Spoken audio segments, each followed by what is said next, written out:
Hello दोस्तों, स्वागत है आपको मनोज क्लासेस में।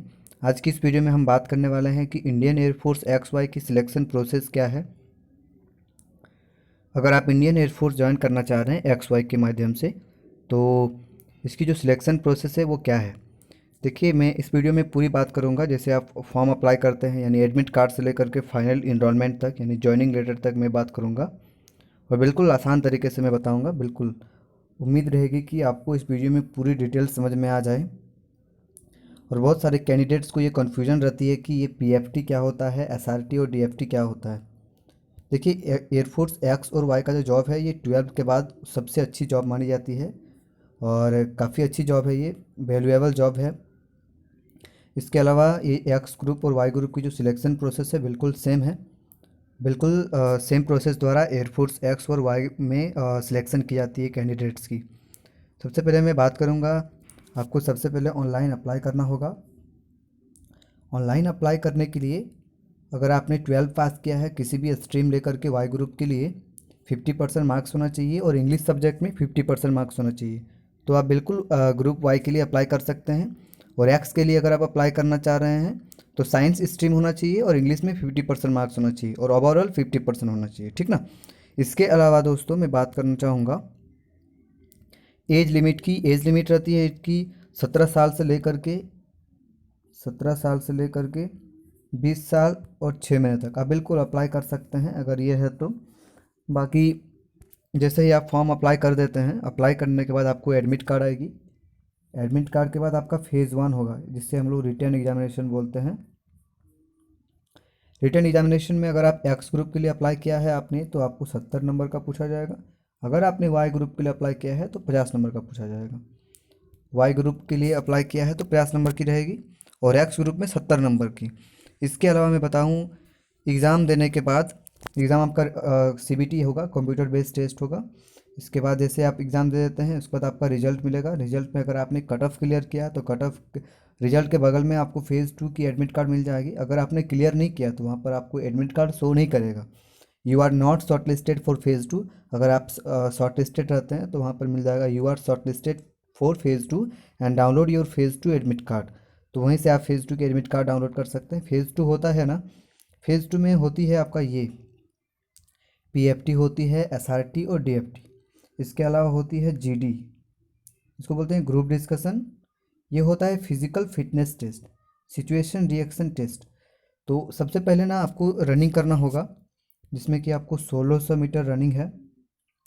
टाइम आपको दी जाएगी 6 मिनट और 30 सेकंड।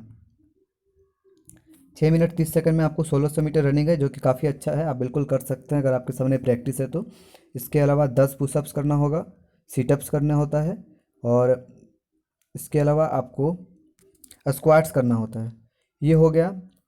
इसके बाद आपका होगा एसआरटी, जिसको बोलते हैं सिचुएशन रिएक्शन टेस्ट। ये आपका पीएफटी हो गया। इसके बाद एसआरटी होता है, कुछ क्वेश्चंस रहती है आपका ऑलमोस्ट 45 आसपास। सिचुएशन रिएक्शन टेस्ट सारा क्वेश्चन अटेम्प्ट करना पड़ता है आपको। नॉर्मल क्वेश्चन रहेगी कि आप इस सिचुएशन में क्या करेंगे। जैसे कि आप ट्रेन में कहीं जा रहे हैं, आपको किसी का वॉलेट मिला, तो आप उस कंडीशन में क्या करेंगे। वहीं पर आपको 2-4 ऑप्शंस दिया हुआ रहेगा, कोई एक ऑप्शन को आप सिलेक्ट कर सकते हैं। देखिए, वे लोग आपको ऐसे ही इंडियन एयरफोर्स में ऑफिसर नहीं बनाएंगे। आपको उसके लिए आपका जो माइंडसेट है, जो दिमाग है, वो चेक किया जाता है। तो इसके लिए आपका एसआरटी होता है, सिचुएशन रिएक्शन टेस्ट। सारा क्वेश्चन अटेम्प्ट करनी पड़ती है इसमें। इसके अलावा एक डीएफटी किया गया था लास्ट टाइम, लेकिन डीएफटी में बस कुछ क्वेश्चंस रहती है, इंग्लिश की 20 क्वेश्चंस, जो कि काफ़ी आसान रहता है। कम से कम 10 अगर आपने मार्क्स ले आया तो बिल्कुल डीएफटी भी आपका क्लियर हो जाएगा। जैसे ही फेज़ 2 क्लियर हो जाता है आपका, उसके बाद आपको वहीं पर मेडिकल के लिए बुलाया जाएगा। मेडिकल के लिए जैसे ही आप जाते हैं, सारा चीज़ आपका चेक किया जाता है नॉर्मल। सबसे ज़्यादा जो कैंडिडेट्स आउट होती है इसमें, ये आइज़ होती है और एक ईसीजी। आइज़ में प्रॉब्लम होता है, ईसीजी में कैंडिडेट्स को दिक्कत होती है, हार्ट बीट थोड़ा ज़्यादा तेज़ हो जाता है। बस यही चेक की जाती है कि आपका हार्ट बीट तेज़ है कि नॉर्मल है। इसके अलावा हम लोग बात करने वाले हैं, आइज़ हो गया आपका एंड ईसीजी भी हो गई। इसके अलावा हाइट और वेट में भी कुछ कुछ कैंडिडेट्स आउट होती है।